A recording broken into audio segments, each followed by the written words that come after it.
But one of the things I learned after about 15 years as a union leader is while I thought I could use the power of teacher unions to help create greater equality of opportunity, I was actually doing the opposite. And I'll give you an example. It's common to be able to save the job of a bad teacher. You know, I mean, it's really hard to fire a teacher.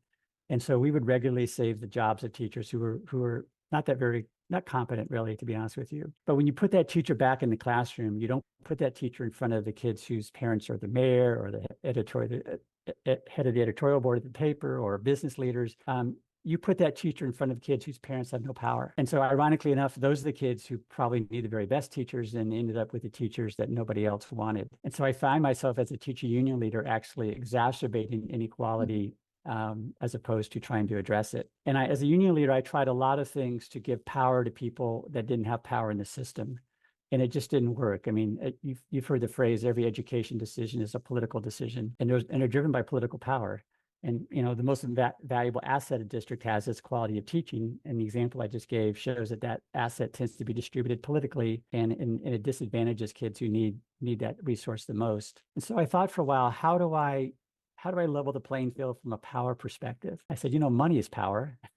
Maybe the way to do it is you give families control of their public education dollars. They now have power, and the system will respond to that. And so I hooked up with the guy in Tampa named John Kirtley, who had started this small startup nonprofit looking at tax credit scholarships. And John and I started working together, and I became president in 2008.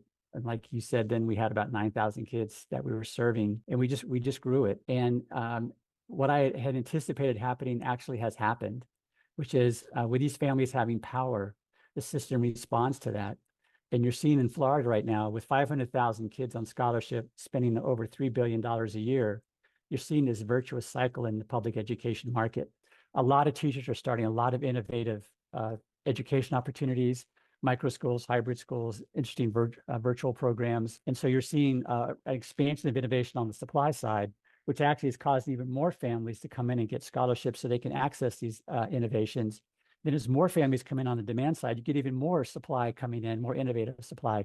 So it's that virtuous cycle between supply and demand that we've reached in Florida.